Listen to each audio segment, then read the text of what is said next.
आज की इस आराधना में प्रभु यीशु मसीह के नाम में मैं आप सबों का स्वागत करता हूं और आपको सलाम कहता हूं। परमेश्वर की शांति जो हमारी समझ से परे हमारे जीवनों में व्याप्त हो, और इसलिए कहता हूं शालोम। आज के दिन में आपको धन्यवाद देते हैं कि आप सब अपने समय को निकाल करके आज इस आराधना में उपस्थित हुए हैं। ये मेरे और आपके लिए सौभाग्य की बात है कि उस सृष्टिकर्ता का, जिसने हमें सृजा है, जिसने हमें बनाया, हम स्तुति आराधना कर पाते हैं। तभी तो भजनकार कहता है, जाति जाति के सब लोगों यहोवा की स्तुति करो, हे राज राज के सब लोगों उसकी प्रशंसा करो, क्योंकि उसकी करुणा हमारे ऊपर प्रबल हुई है और यहोवा की सच्चाई सदा की है, यह की स्तुति करो। आइए हम आज की अपनी इस आराधना को पिता, पुत्र और पवित्र आत्मा के नाम से प्रारंभ करें। आमीन। आइए परमेश्वर की स्तुति में हम हमारी आराधना की गीत से गीत नंबर 373 मिलके गाएंगे। 373 जीवन में जब आंधी तुम पर चलती है।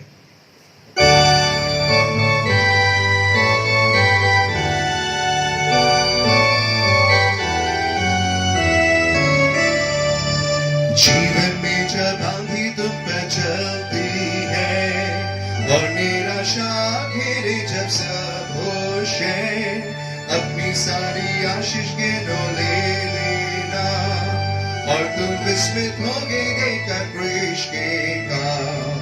आशीष गिनो गिनो नाम बना, आशीष गिनो देखो कृष्ण के काम। आशीष गिनो गिनो नाम बना और तुम विस्मित होगे देखकर कृष्ण के काम। चिंता का जब तुम पर भारी बोझ पड़े और जब क्रूस का बोझ ऐसा लगे, तब तुम गिनो आशीषें भी कितनी है और तुम आनंद करते रहोगे निर्भय। आशीष गिनो लेने उनके नाम, आशीष गिनो देखो कृष्ण के काम। आशीष गिनो लेने उनके नाम और तुम विस्मित होगे देखकर कृष्ण के काम। औरों के तुम खेत और धन क्यों देखते हो, बस तुम्हारे धन मसीह का सदा हो। गिनो सारी आशीषें जो बेबयां, अंतानंद में होगा साधुतों के गान। आशीष गिनो गिनो नाम बना, आशीष गिनो देखो कृष्ण के काम। आशीष गिनो लेने उनके नाम और तुम विस्मित होगे देखकर कृष्ण के काम। स्मरण रखो इस युग में या हर समय, साहस तुम ना छोड़ना, ईश्वर सबका है। सब आशीष गिनो सदा दूर है पास, यात्रा भर सहायक है और देते आस। आशीष गिनो गिनो नाम बना, आशीष गिनो देखो कृष्ण के काम। आशीष गिनो गिनो नाम बना और तुम विस्मित होगे देखकर कृष्ण के काम। आइए धर्मशास्त्र से उत्तरवादी बोले या बाइबल पाठ बोले, हम इसे पढ़ने के लिए निकालें इब्रानियों की पुस्तक, उसका 9वां अध्याय, उसकी प्रथम आयत से लेकर के 15वीं आयत तक। इब्रानियों 9 1 से 15, इसे हम पढ़ लेंगे। इब्रानियों 9 1 से 15। उस पहली वाचा में भी सेवा के नियम थे और ऐसा पवित्र स्थान था जो इस जगत का था, क्योंकि एक तंबू बनाया गया। पहले तंबू में दीवट और मेज और भेंट की रोटियां थी और वह पवित्र स्थान कहलाता है। दूसरा पर्दे के पीछे वह तंबू था जो परम पवित्र स्थान कहलाता है। उसमें सोने की धूपदानी और चारों ओर सोने से मढ़ा हुआ वाचा का संदूक और उसमें मन्ना से भरा हुआ सोने का मर्तबान और हारून की छड़ी जिसपे फूल फल आ गए थे और वाचा की पट्टियां थी। उसके ऊपर दोनों तेजोमय करूब थे जो प्रायश्चित के ढकने पर छाया किए हुए थे। इनका एक एक करके वर्णन करने का अभी अवसर नहीं है।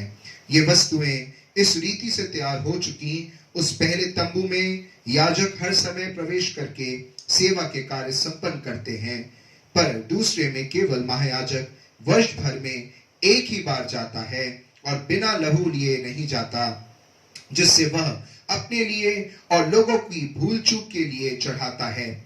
इससे पवित्र आत्मा यही दिखाता है कि जब तक पहला तंबू खड़ा है तब तक पवित्र स्थान का मार्ग प्रकट नहीं हुआ। यह तंबू वर्तमान समय के लिए एक दृष्टांत है जिसमें ऐसी भेंट और बलिदान चढ़ाए जाते हैं जिनसे आराधना करने वालों के विवेक सिद्ध नहीं हो सकते, क्योंकि वे केवल खाने पीने की वस्तुओं और भांति भांति की स्नान विधि के आधार पर शारीरिक नियम हैं जो सुधार के समय तक के लिए नियुक्त किए गए हैं। परंतु जब मसीह आने वाली अच्छी अच्छी वस्तुओं का महायाजक होकर आया तो उसने और भी बड़े और सिद्ध तंबू से होकर, जो हाथ का बनाया हुआ नहीं अर्थात उस सृष्टि का नहीं और बकरों और मेढ़ों के बछड़ों के लहू के द्वारा नहीं, पर अपने ही लहू के द्वारा एक ही बार पवित्र स्थान में प्रवेश किया और अनंत छुटकारा प्राप्त किया। क्योंकि जब बकरों और बैलों का लहू और कलोर की राख का अपवित्र लोगों पर छिड़का जाना शरीर की शुद्धता के लिए उन्हें पवित्र करता है, तो मसीह का लहू जिसने अपने आप को सनातन आत्मा के द्वारा परमेश्वर के सामने निर्दोष ठहराया, तुम्हारे विवेक को मरे हुए कामों से क्यों ना शुद्ध करेगा, ताकि तुम जीवते परमेश्वर की सेवा करो। इसी कारण वह नई वाचा का मध्यस्थ है, ताकि उसकी मृत्यु के द्वारा जो पहली वाचा के समय के अपराधों से छुटकारा पाने के लिए हुई है, बुलाए हुए लोग प्रतिज्ञा के अनुसार अनंत मिरास को प्राप्त करें। परमेश्वर अपने वचन के पढ़े और सुने जाने पर आशीष। आइए इस समय हम अपना मन प्रार्थना में लगाएंगे, हम प्रार्थना में जाएं। बहुत सारे लोग हैं जिनके लिए प्रार्थना की जरूरत है। आइए बड़े मन को एकाग्र करके हम इस काम को करें और ये हम पवित्र आत्मा की सहायता के साथ करेंगे। सारी उत्तम आशीषों को देने वाले हमारे जीवित अनुग्रहकारी सर्वशक्तिमान पिता परमेश्वर, आपको आज के दिन में धन्यवाद देते हैं। धन्यवाद देते हैं इस प्रार्थना में हमें प्रवेश कराने के लिए। धन्यवाद देते हैं पवित्र आत्मा के लिए जो हमारी सहायता और मदद इस प्रार्थना में करते हैं कि हम एक मन और एक चित्त होकर के दुआ कर सकें। प्रभु जी धन्यवाद देते हैं हम समस्त उन अनगिनत आशीषों के लिए जो हमें आपकी ओर से प्राप्त हुई। प्रभु जी हम इन्हें ना गिन सकते। प्रभु जी हम विशेष धन्यवाद देते हैं यीशु नाम के लिए जिसने हमारी सहायता और मदद करी कि हम आपके सन्मुख आ सके। प्रभु जी हम प्रार्थना में स्मरण करते हैं हर एक उन लोगों को जो अपने धन्यवाद हृदयों को लेकर के आपके सन्मुख इस समय उपस्थित हैं। प्रभु जी उनकी विनती और उनकी प्रार्थना को ग्रहण करना, क्योंकि धन्यवाद के साथ उन्होंने अपने निवेदनों को आपके सन्मुख रखा है।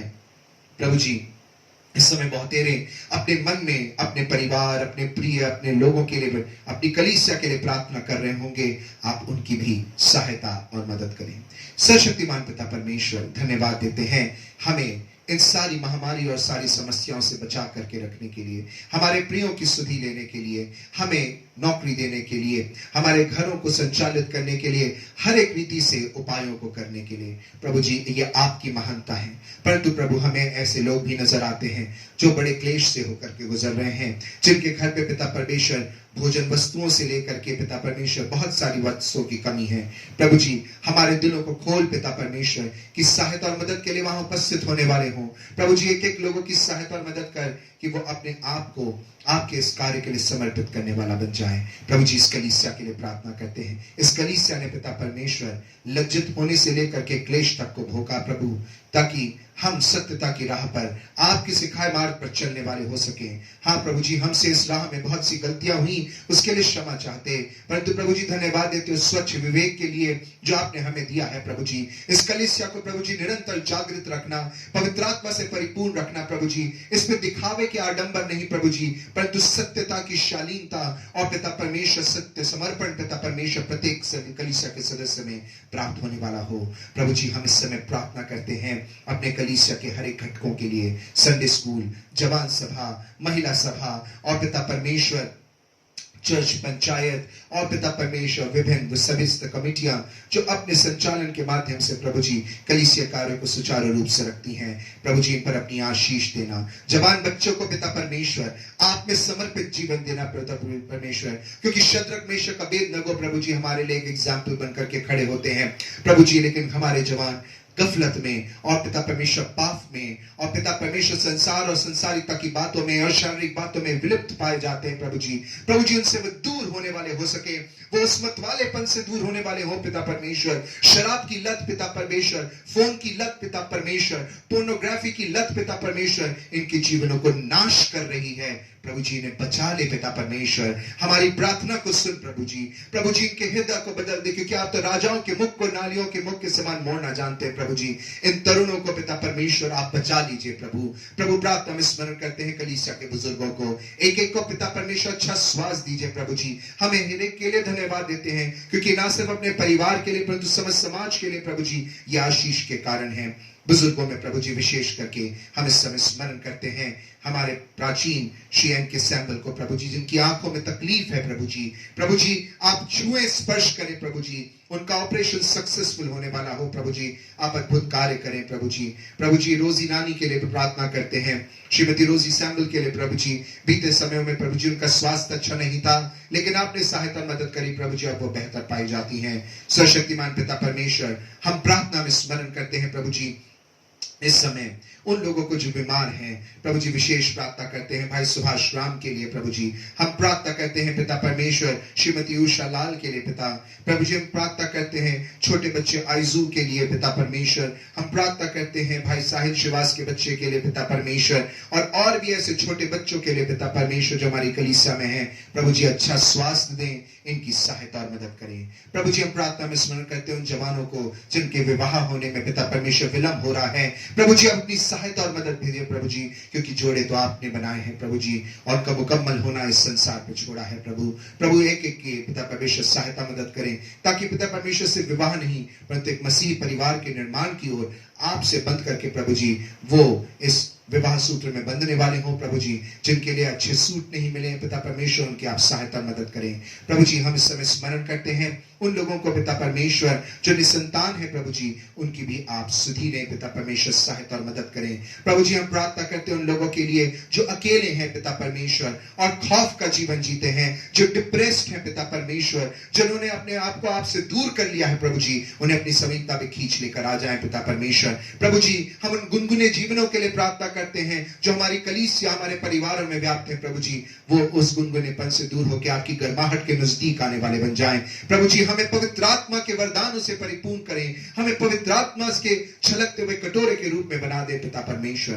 प्रभु जी हमारी सहायता मदद करें, क्योंकि हम जब मेज में हाथ डालते हैं तो अपने अपने मनों को मूल्यांकित करने वाले हों पिता परमेश्वर। प्रभु जी प्रार्थना में हम स्मरण करते हैं और भी उन लोगों को प्रभु जो आपके वचन के प्रचार को करते हैं प्रभु जी, उनकी आप सुधि लें, उनकी आप सहायता करें, क्योंकि आत्मा की सच्चाई में होकर के प्रभु जी, पवित्र आत्मा के अभिषेक में होकर के बोलने वाले हों प्रभु जी, अन्यथा अनर्थ की बातें नहीं परंतु वचन और वचन सम्मत बातें करने वाले हों। एक एक उन दासों को प्रभु जी, चाहे वो जवान बच्चे हों, चाहे वो अधेड़ उम्र के व्यक्ति हों या फिर पिता परमेश्वर बुजुर्ग हों, एक एक को आप छू लेना पिता परमेश्वर, क्योंकि उनके मुख से निकलने वाला वचन आपकी ओर से आशीषित होने वाला हो प्रभु जी। प्रभु जब आज मैं वचन का प्रचार करता हूं, तेरे वेदी का अंगारा मेरे होठों को छुए पिता परमेश्वर, ताकि मैं आपके वचनों को खराई और सच्चाई के संग बोलने वाला हूं प्रभु जी। प्रभु जी धन्यवाद देते हैं समस्त बातों के लिए। इस कलीसिया के सारे पासबानों को आपके हाथ में सौंपते हैं प्रभु जी। हर एक उन परिवारों को आपके हाथ में सौंपते हैं जो आपकी मदद को पुकार रहे हैं। उन प्रार्थनाओं के लिए धन्यवाद देते हैं जो निरंतर घरों में की जा रही है। उन प्रार्थना वेदियों को पिता परमेश्वर आप और मजबूत करना। व्यक्तिगत प्रार्थना और वचन मनन पर भी पिता परमेश्वर लोग अपने ध्यान को लगाने वाले हों, उसमें सहायता और मदद करना प्रभु जी। जो प्रभु घमंड में जीते हैं, जो पिता परमेश्वर आत्मिक घमंड में जी रहे हैं, उनके आत्मिक घमंड को तोड़ प्रभु जी, क्योंकि टूटा हुआ हृदय आपको ग्रहण योग्य है। सारी बातों के लिए धन्यवाद देते हुए विनती प्रभु यीशु मसीह के लिए नाम से मांगते हैं, सुनिए और कबूल कर लीजिएगा, आमीन।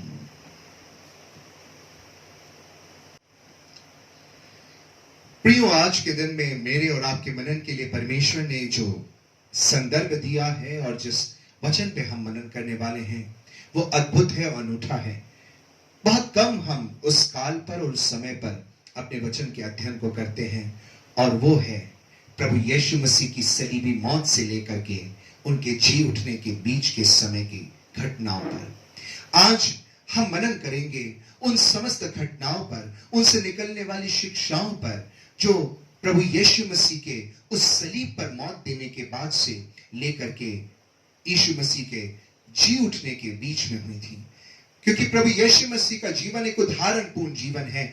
पतरस कहता है कि मसीह दुख उठा करके हमें आदर्श दे गया। जो हमें आदर्श देता है वो निरंतर आदर्श देता है, क्योंकि हमारा प्रभु जब भी बातें करता है तो सदा की बातें करता है। वो सदा के प्रेम की बात करता है, वो सदा के विश्वास की बात करता है, वो सदा बने रहने वाले आशा की बात करता है, वो सदा बने रहने वाले आनंद की बात करने वाला ईश्वर है। जो सदा की बात करता है वो ऐसा नहीं हो सकता कि एक पल और एक क्षण भी हमारे लिए शिक्षाएं देना छोड़ दे। तो आइए अपने ध्यान को हम कुछ देर उन घटनाओं की ओर केंद्रित करेंगे और उनसे निकलने वाली उन अद्भुत भेद की बातों पर हम ध्यान देने की कोशिश करेंगे। अपनी बाइबल को हम लेकर के चलें मत्ती रचित सुसमाचार की पुस्तक, उसके 27 अध्याय और उसकी 51 आयत से लेकर के 54वीं आयत तक लिखा है।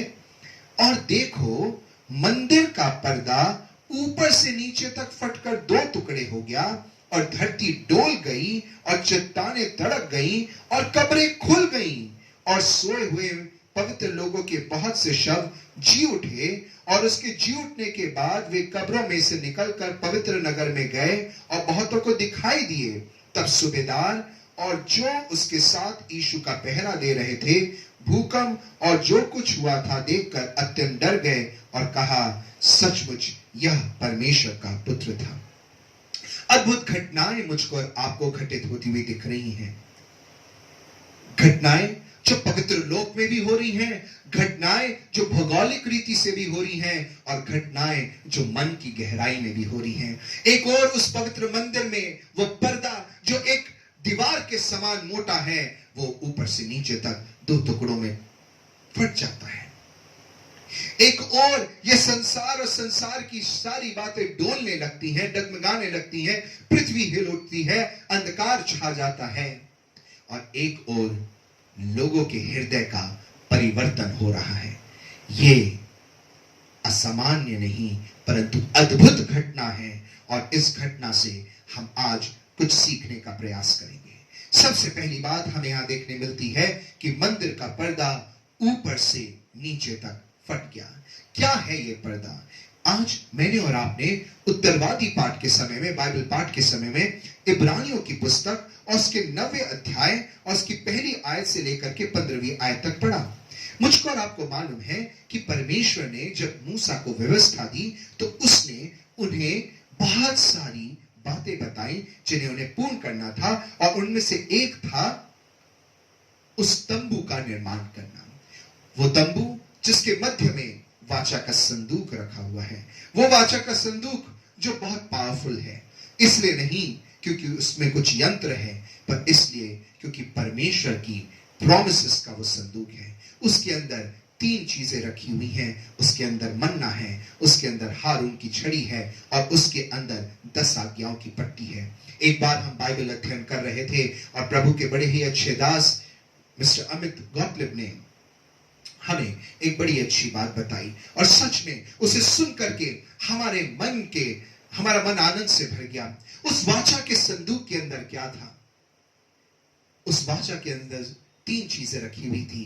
पहला, मन्ना। मन्ना अर्थात परमेश्वर का प्रोविजन मेरे और आपके लिए, परमेश्वर का बंदोबस्त मेरी और आपकी जरूरतों के लिए। यह मन्ना परमेश्वर ने उस जंगल में इन्हें दिया था। क्यों दिया था? क्योंकि ये भूखे थे, और ये मन्ना एक दिन नहीं, 2 दिन नहीं, परंतु निरंतर बरसता था। ये चिढ़ते थे, ये उसे नापसंद करते थे, परंतु फिर भी परमेश्वर उन आवश्यकताओं की पूर्ति करता चला जाता था।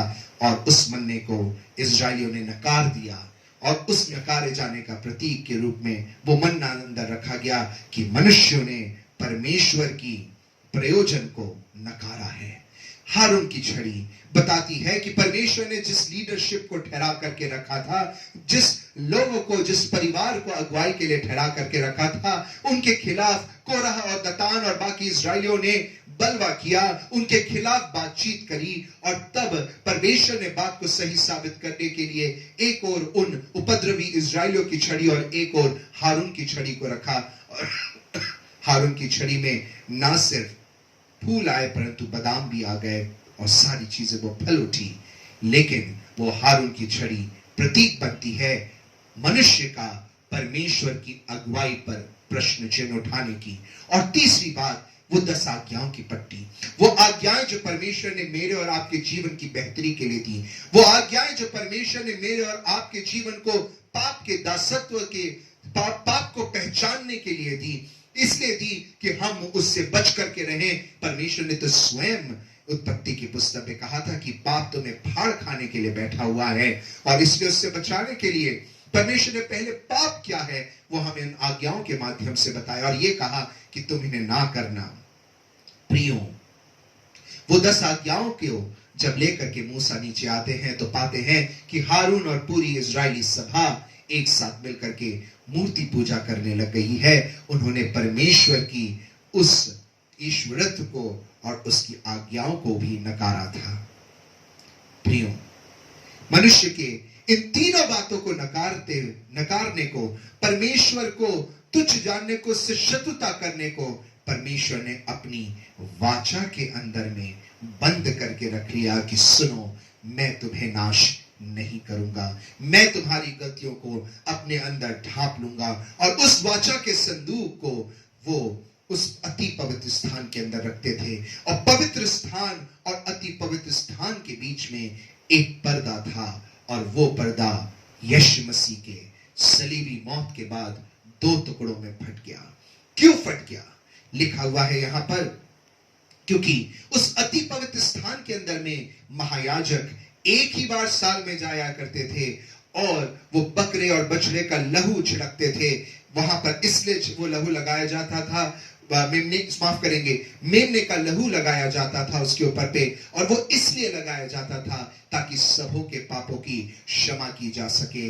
मेरा प्रभु यीशु मसीह अति पवित्र स्थान के अंदर में जाता है, और जाकर के मेरे और आपके पाप के लिए उस लहू को, वो लहू नहीं जो बछड़े का है, वो लहू नहीं जो मेमने का है, परंतु वो लहू जो सर्वशक्तिमान परमेश्वर के पुत्र प्रभु यीशु मसीह का है, उसे एक बार लगाता है ताकि मैं और आप अपनी पापों से क्षमा प्राप्त कर जाएं।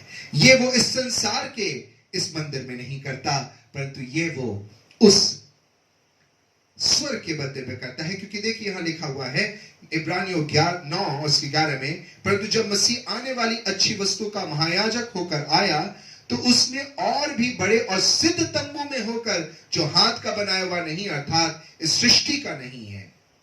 देख लिया आपने?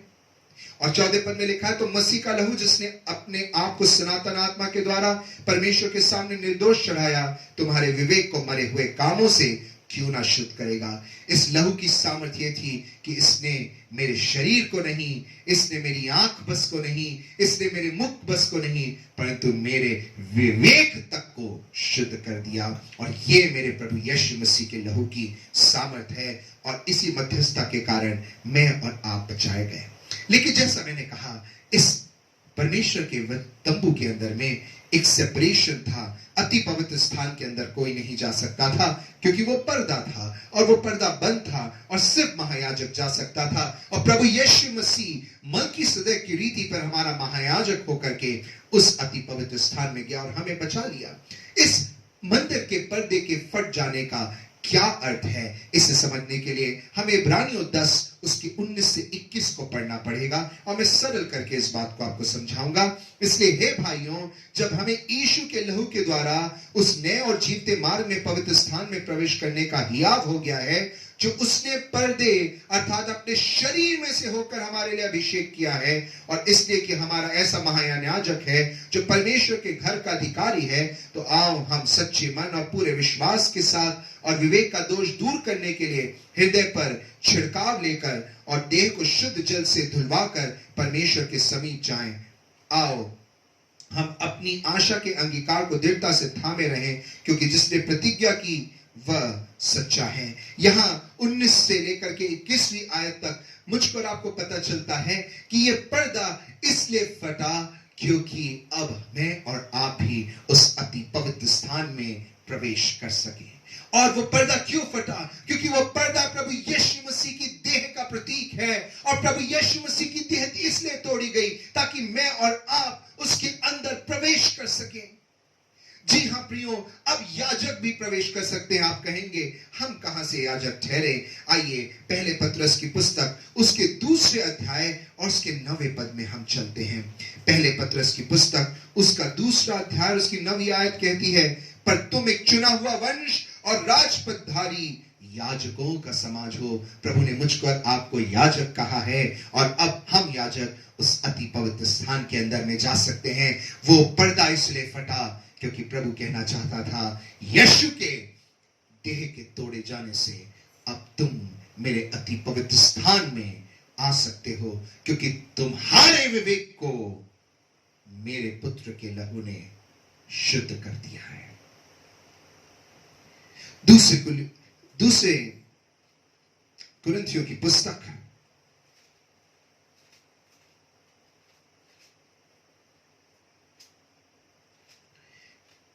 2 कुरिन्थियों की पुस्तक उसका 2 अध्याय और 14 से 17वीं आयत में लिखा हुआ है, परंतु परमेश्वर का धन्यवाद हो जो मसीह में सदा हमको जय के उत्सव में लिए फिरता है और अपने ज्ञान की सुगंध हमारे द्वारा हर जगह फैलाता है, क्योंकि हम परमेश्वर के निकट उद्धार पाने वालों और नाश होने वालों दोनों के लिए मसीह की सुगंध हैं। कुछ के लिए तो मरने के निमित्त मृत्यु की गंध, और कितनों के लिए जीवन के निमित्त जीवन की सुगंध। भला इन बातों के योग्य कौन है? क्योंकि हम उन बहुतों के समान नहीं जो परमेश्वर के वचन में मिलावट करते हैं, परंतु मन की सच्चाई से और परमेश्वर की ओर से परमेश्वर को उपस्थित जानकर मसीह में बोलते हैं। और मसीह में हम ये बोलते हैं कि परमेश्वर का धन्यवाद हो जिसने हमें जय के उत्सव में लेकर के आगे चलने की बात कही है। जय हमने प्राप्त कर ली है मौत के ऊपर पे, जो हमारा सबसे बड़ा शत्रु था, वही मृत्यु जो अदन की वाटिका में प्रवेश कर गई, क्योंकि अदन की वाटिका में हमारे आत्मिक मृत्यु हो गई, और फिर धीरे धीरे करके शारीरिक मृत्यु को भी मनुष्य ग्रहण करने लगा। और अब सबसे बड़ा खतरा मंडरा रहा था, और वो था अनंत मृत्यु का, अनंत आग का। और परमेश्वर ने हमें उस देह के तोड़े जाने से, उस लहू के बहाए जाने से, उस लहू के हम पर छिड़काव से मुझको और आपको बचा लिया है। वो पर्दे का टूटना, वो पर्दे का फटना हमें ये बताता है कि परमेश्वर हमें अति पवित्र स्थान में ग्रहण करता है। यीशु की देह तोड़ी गई, वो पर्दा 2 टुकड़े हो गया ताकि हम अति पवित्र स्थान में प्रवेश कर सकें। प्रियो, क्या हम इस बात की गंभीरता को समझते हैं? एक पुत्र ने अपने पिता के अलगाव को भी झेला। कह बैठे यीशु मसीह एली एली लमा शबक्तनी, सिर्फ इसलिए ताकि मैं और आप बचाए जा सकें। प्रभु यीशु मसीह ने उस आयत को ऐसे ही नहीं कहा था। जब निकोदेमुस से बात करते हो कहते हैं कि सुनो, परमेश्वर ने जगत से ऐसा प्रेम किया कि उसने अपना इकलौता पुत्र दे दिया, ताकि जो कोई उस पर विश्वास करे वो नाश ना हो परंतु अनंत जीवन पाए। वो पर्दे का फटना ये बताता है कि मैं और आप अब नाश नहीं होने वाले, क्योंकि वो हमें जय के उत्सव में लेकर के आगे जाता है। दूसरी बात, दूसरी अद्भुत घटना जो यीशु मसीह की क्रूस पर मौत और उनके जी उठने के बीच में हुई, वो थी मृतकों का जी उठना। पहले कुरिन्थियों की पुस्तक और उसका 15वीं आयत और उसकी 54वें वचन में लिखा हुआ है, 54th आयत में लिखा हुआ है, और जब वह नाशवान अविनाशी को पहन लेगा और यह मरणहार अमरता को पहन लेगा, तब यह वचन जो लिखा है पूरा हो जाएगा, जय ने मृत्यु को निकल लिया। प्रियो, यीशु मसीह के जी उठने के 3 दिन पहले ही कब्रें खुल गई थी। लोग चल रहे थे, मृतक चल रहे थे और लोग देख रहे थे।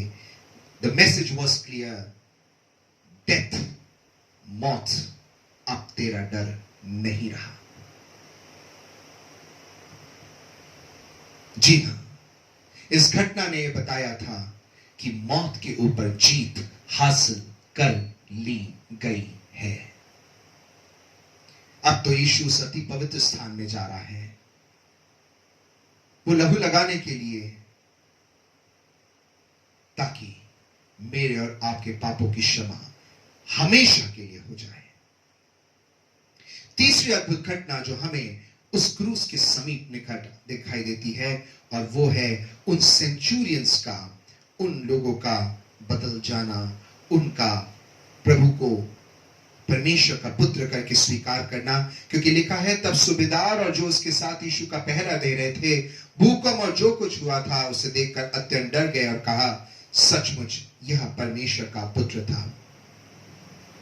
मुझे फिलिपियों की आयत जो अब आने वाली है उसकी एक प्री कैप झलक यहां दिखाई देती है। लिखा हुआ है, जब यीशु आएगा तो हर एक जीव अंगीकार करेगी और हर एक घुटना टेकेगा और कहेगा, यीशु ही प्रभु है। इस बुडोल ने, इस भूकंप ने, इन सारी घटनाओं ने इन सेंचुरियंस को, इन सूबेदारों को यह निश्चय दिला दिया कि प्रभु यीशु मसीह ही प्रभु है। लेकिन बाहर मैं और आप, मेरे और आपके जीवन में कितनी खूबसूरत बातें घटित हो चुकी हैं, पर फिर भी हम उसे परमेश्वर का पुत्र करके ग्रहण नहीं कर पाए हैं।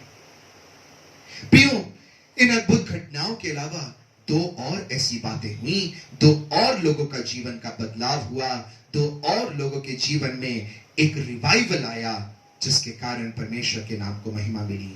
और वो थे अरमित्या का यूसुफ और निकोदेमुस।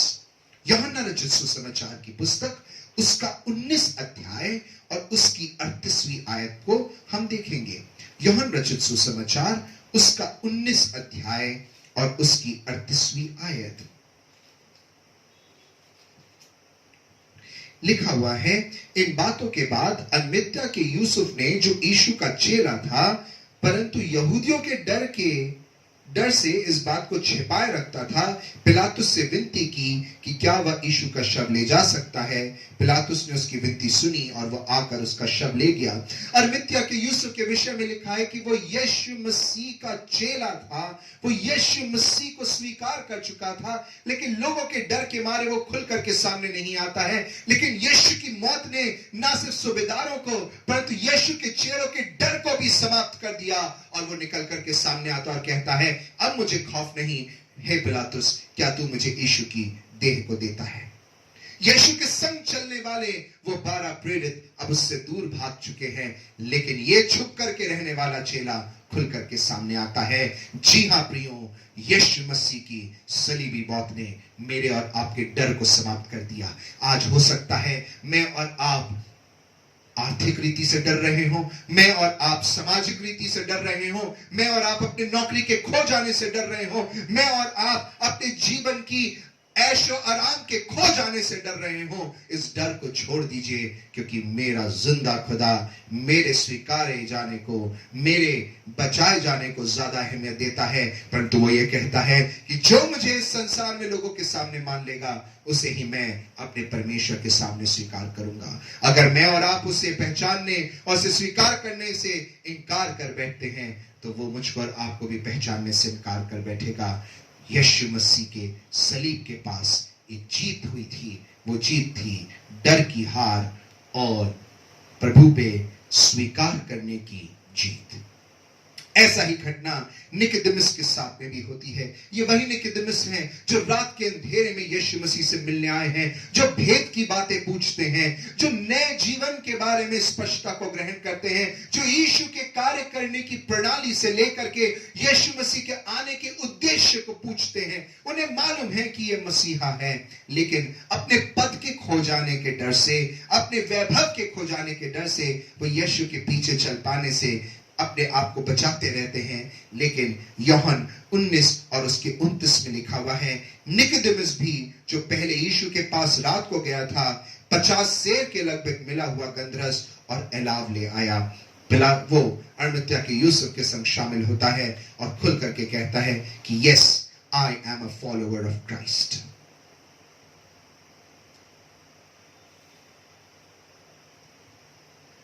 वो उस न्याय में खड़ा है, मुझे उस तक चल करके जाना है।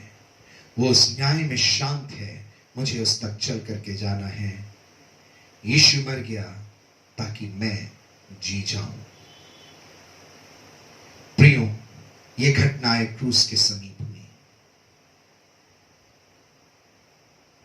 हम कितने सारे गीत प्रभु भोज के पहले क्रूस के ऊपर गाते हैं। क्रूस के पास मैं आता हूं, क्रूस के पास तू मुझे रख, यीशु प्यारे त्राता। प्रियो, मैं एक ही बात पूछता हूं, उस क्रूस की नजदीकी ने आपके जीवन में क्या किया? यीशु मसीह के क्रूस पर बलिदान के द्वारा नई वाचा प्रारंभ हो गई, मौत के ऊपर जीत प्रारंभ हो गई। अन्य जातियों का प्रभु में ग्रहण होना प्रारंभ हो गया, क्योंकि सूबेदार लोग तो यहूदी नहीं थे और चेलों के जीवन में बदलाव हो गया। 4 घटनाएं यीशु के सलीबी मौत और उसके जी उठने के बीच में घटित हुई। फिर रिपीट करता हूं, नई वाचा का आरंभ होना, मौत के ऊपर पे जीत हासिल होना, अन्य जातियों का जीवन परिवर्तित होना, यीशु को स्वीकार कर पाना और चेलों का रिवाइवल होना। उस क्रूस की मौत ने आपके जीवन में क्या काम किया है? कहीं हम भी उन चेलों के समान तो नहीं जो यीशु के संग चलने का दावा करते हैं पर इस ट्रांसफॉर्मेशन से दूर रह गए हैं? प्रियो, हम कैसे उद्धार से दूर रह सकते हैं? हम कैसे अपने समर्पण में कमजोर हो सकते हैं? आइए अपने आप को एक नए नजरिए से देखें। जैसे यीशु देखता है वैसे देखें, क्योंकि यीशु मुझको और आपको पापी के रूप में नहीं परंतु राजपथधारी याजकों के समाज के रूप में देखता है। आइए उस पवित्र जीवन जीने की ओर आगे बढ़ें। आइए उन सारी बातों को जो मेरे और आपके अंदर प्रभु में पढ़ने से मुझको और आपको रोकती हैं, जीवन में चीजों का डर या पद या कोई भी घमंड, उसे छोड़ें। प्रियो, मैं आपसे एक ही बात कहना चाहता हूं, आपका कितनी भी प्रभु से नजदीकी हो, लेकिन अगर मसीह को समझने में आपसे गलती हो रही है तो आपकी नजदीकी भी आपके अंदर कोई ट्रांसफॉर्मेशन नहीं लेकर के आ पाएगी। बहुत से लोग बड़े बड़े दावे करते हैं कि मुझे वचन समझ में आता है, मुझे गीत ऐसे आते हैं, मैं ऐसा ऐसा बड़ा काम करता हूं, परंतु कई बार सच्चे बदलाव से वो चूक जाते हैं, क्योंकि उन्होंने मसीह को, उन भेदों को कभी समझा ही नहीं। आइए पवित्र आत्मा से सहायता मांगे ताकि हम बदलने वाले हो सके। मैं एक ही प्रश्न के साथ आपको छोड़ना चाहूंगा, What has the death of Christ on the cross? आइए इस समय हम अपने आप को प्रभु भोज के लिए तैयार करेंगे और उस तैयारी में हम गीत नंबर 428 428 इसे मिलकर के गाएंगे, आरास्ता हो ए मेरी जान।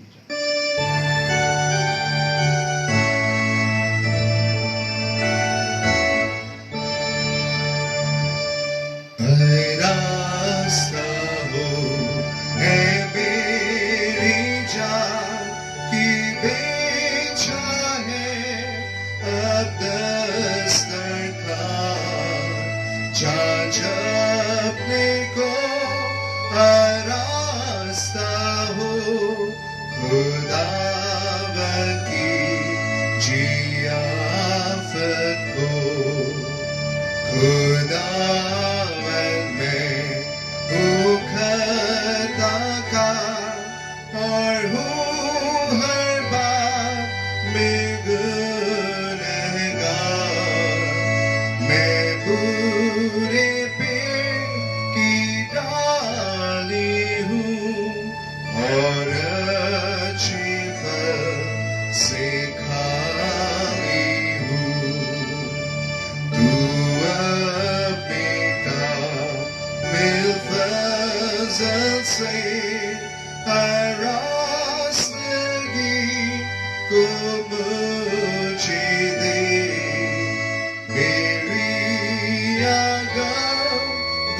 गुनाहों का और हकीमत में मुझी का। खुदावंद मेरे तू हबीब, मैं तेरा बंदा हूँ गरीब। मैं भूखा प्यासा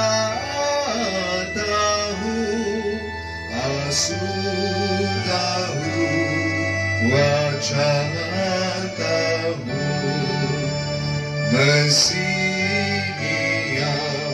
मैं तेरी है, उसी से दिल की सेरी है। आरास्ता हो ए मेरी जान, देख बेचा है एक दस्तरखान।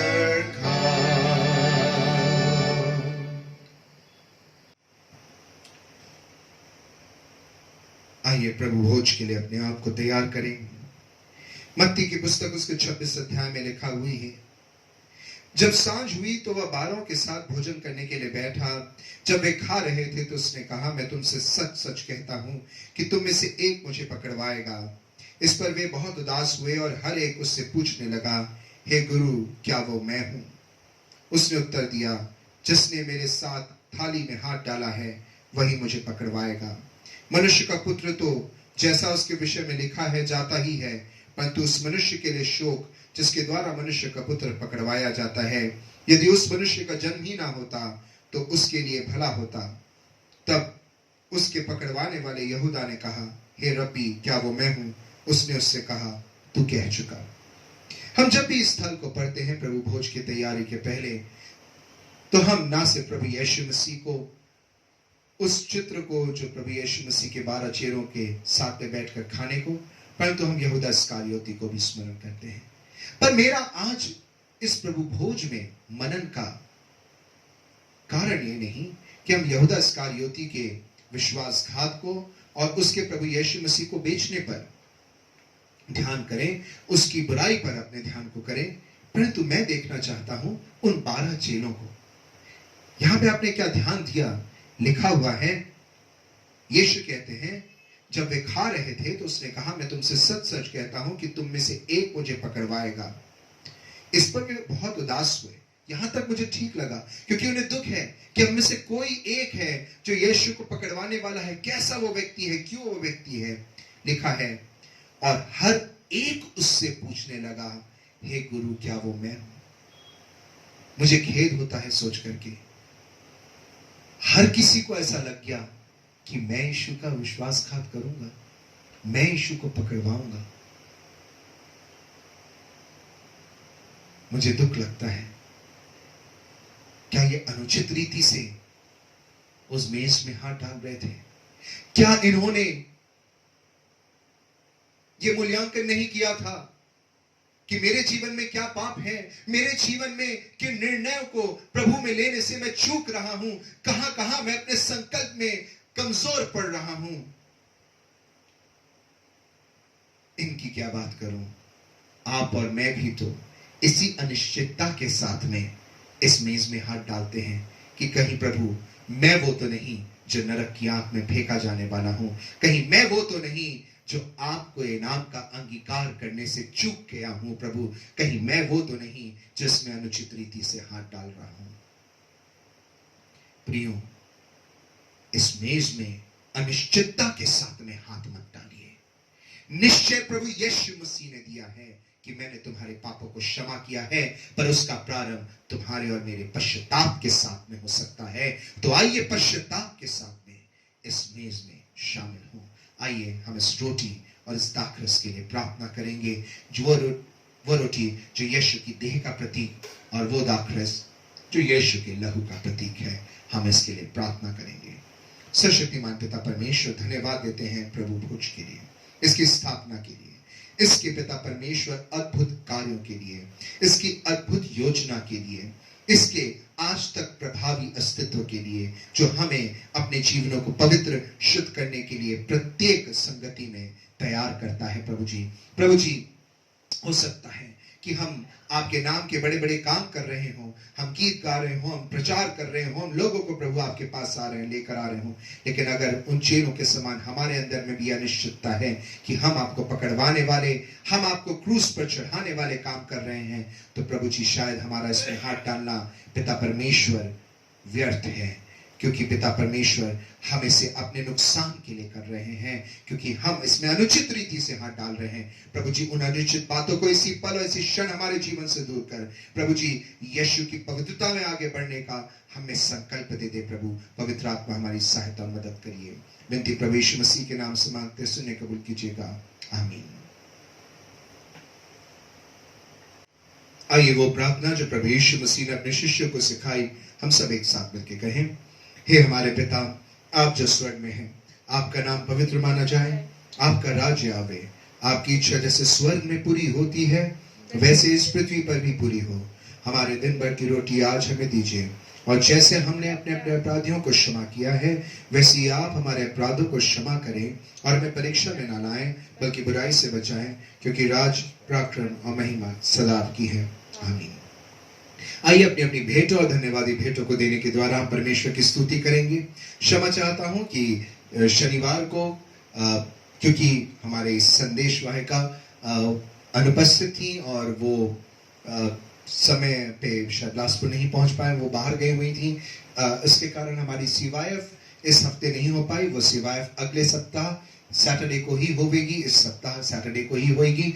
और जैसे कि मैंने साई परिवार से जो हमारे संघ में अकलतरा से जुड़ते हैं, उनसे अनुरोध किया था कि वे स्तुति आराधना में और एस्टर सूरज वचन में हमारी अगुवाई करेंगी, वैसे ही होगा। बाकी सप्ताह भर की समस्त गतिविधियां अपने सुचारू समय पे चलती रहेंगी और अब ये ऑनलाइन के माध्यम से होंगी।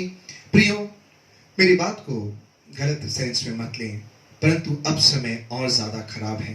पेपर बता रहा है कि यूरोप सेकेंड लॉकडाउन में जा चुका है। जर्मनी एंड फ्रांस ने अपने आप को शट डाउन कर दिया फॉर अ मंथ। क्यों? क्योंकि हमने इस बीमारी को बिना सतर्कता और अपने अति उत्साह और अपने रिलक्टेंसी में एक और मौका दे दिया। प्रियो, मैं आपसे अनुरोध करता हूं, ऐसा दोबारा मौका आप मत दीजिए। आप सतर्क होइए, आप अपने आप को इस बीमारी से बचाइए। आप ऐसे स्थानों में जहां ये बीमारी बढ़ती है, जहां पर ये इसका संक्रमण बढ़ सकता है, वहां उपस्थित मत होइए। बहुत भीड़ भाड़ की जगह में अगर आप हैं, स्पर्श को दूर रखिए। हमारे प्रेम प्रकट करने के तरीके को बदलते हुए नमस्कार के तरीके को स्वीकार कर लीजिए। आइए मैं और आप इस बीमारी से परमेश्वर की सिखाई हुई आज्ञाओं को मानते हुए अपने आप को बचाने की कोशिश करें। आप वचन पढ़िए, आप वचन की संगति करिए। आप जरूर एकत्रित अगर होते हैं, छोटी संख्या में होइए, बड़ी संख्या में एकत्रित मत होइए, ताकि हम कहीं इस बीमारी को बढ़ाने वाले कारक ना बन जाए। समय जैसे ही बेहतर होता है, आराधनालय खुलेंगे और हम एक साथ मिलकर के प्रभु की आराधना करेंगे। परंतु भी वर्तमान परिस्थितियों को समझें और उस हिसाब से हम पिता परमेश्वर की आराधना और स्तुति करें, क्योंकि वो मन की गहराई को देखने वाला ईश्वर है। उसने उस सामरी स्त्री से कहा था कि लोग तो इस बात पे लड़ते रहते हैं कि किस शहर में जाकर के परमेश्वर की आराधना करनी है, परंतु प्रभु तो आराधनाएं मन के अंदर से देखने लगेगा और आपका मेरे मन में प्रभु की आराधना होना जरूरी है। प्रियो, इस हफ्ते से एक बार फिर से हम अपनी अपनी भेंटों को पहुंचा सकते हैं, लेकिन उसके लिए प्रथम सप्ताह नहीं परंतु द्वितीय सप्ताह से पास्टर रामशरण सूरज और भाई देवेंद्र कुमार पारा चैपल में सुबह 9 से 11 बजे तक बैठेंगे। आपसे अनुरोध करता हूं कि अगर आप प्रथम सप्ताह में अपनी भेंटों को पहुंचाना चाहते हैं तो व्हाट्सएप ग्रुप में मैं उनके नाम और नंबर आपको भेज दूंगा मंडे को।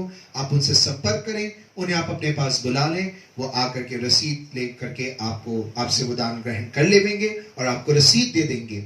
लेकिन अगर आप पारा चैपल में आकर के अपनी भेंटों को पहुंचाना चाहते हैं तो नवंबर माह के द्वितीय सप्ताह से आप उसके लिए पारा चैपल में उपस्थित हो सकते हैं। आप लोगों को कलीसिया में एक साथ बने रहने और सबों के लिए प्रार्थना करने के लिए धन्यवाद देता हूं। आपकी अच्छी शुभ विशेष के लिए भी धन्यवाद देता हूं जो आपने मेरे जन्मदिन पर मेरे प्रति प्रकट करी। आपकी प्रार्थनाओं के लिए धन्यवाद देता हूं। क्षमा चाहता हूं, बहुत तेरे फोन में उठा पाया और बहुत तेरे फोन में नहीं उठा पाया, परंतु मानिए और जानिए आप सभी मेरे लिए प्रिय हैं, क्योंकि कुछ तकनीकी खराबी मेरे फोन में थी जिसके कारण मैं कईयों के फोन आंसर नहीं कर पाया। मुझे उसके लिए क्षमा प्रदान करेंगे, परंतु आप सबों की बर्थडे विशेस, आपकी इतनी अद्भुत रीति से प्रेम को प्रकट करने के लिए मैं आपको कोटि कोटि धन्यवाद देता हूं और ये आपको सुनिश्चित करता हूं कि निरंतर हर एक उन व्यक्तियों के लिए जिनसे मैं संपर्क में आता हूं, मैं अपनी प्रार्थना में उनको स्मरण करता रहूंगा। हर एक लोगों को एक बार फिर से धन्यवाद। आइए इन भेंटों के लिए हम प्रार्थना करेंगे और परमेश्वर को धन्यवाद देंगे। सारी आशीषों को देने वाले हमारे जीवते प्रभु जी, धन्यवाद देते हैं भेंटों के लिए जो क्योंकि पिता परमेश्वर हम चढ़ा पाए हैं। प्रभु जी धन्यवाद देते हैं क्योंकि आपने अपने वचन में कहा कि लेने से देना धन्य है और हम देना सीखना चाहते हैं प्रभु जी, क्योंकि देना हमारे मोह को इस धन और संसार से छुड़ाता है। प्रभु जी देना हमें आनंदित करता है, क्योंकि देना यह बताता है कि हमारे जीवन में आशीषें हैं, हमारे जीवन में बहुत तेरी पिता परमेश्वर भली बातें हैं।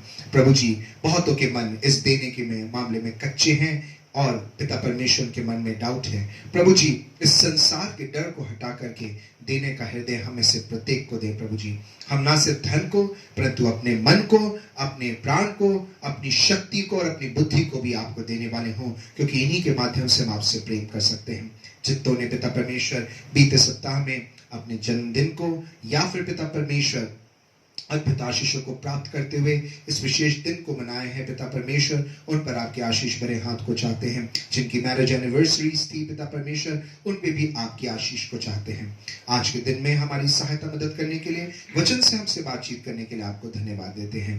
एक बार फिर से प्रभु जी सारी बातों को आपके हाथों में सौंपते हुए इस विनती को यीशु मसीह के नाम से मांगते हैं, सुनिए कबूल कर लीजिएगा, आमीन। थैंक यू वेरी मच आप सबको। आइए हम सबसे अब इस आराधना को समापन की ओर लेकर जाते हैं और हम आशीष को ग्रहण करेंगे। अपने अपने स्थानों पर खड़े हो जाएं। और अब जो हमें ठोकर खाने से बचा सकता है, सद्वैत सर्वशक्तिमान पिता परमेश्वर का प्रेम, प्रभु यीशु मसीह का अनुग्रह, पवित्र आत्मा की शांति और सहभागिता हम सभी विश्वासियों के साथ अब से लेकर प्रभु यीशु के द्वितीय आगमन तक सदा बनी रहे, आमीन। May God bless each and every one of you। हम आगे मिलेंगे ट्यूसडे को इंग्लिश सर्विस के लिए, फ्राइडे को एक बार फिर से हम मिलेंगे हमारी महिला सभा के लिए, सैटरडे जवान सभा के लिए और संडे 10 बजे यूट्यूब पर और 10:45 से फेसबुक पर हमारी रविवारी आराधना के लिए। आइए भाई सुभाष राम और बहुत सारे लोग जो बीमार हैं उनके लिए अपनी प्रार्थना को निरंतर बनाए रखे हुए हैं। Thank you very much. May God bless you all.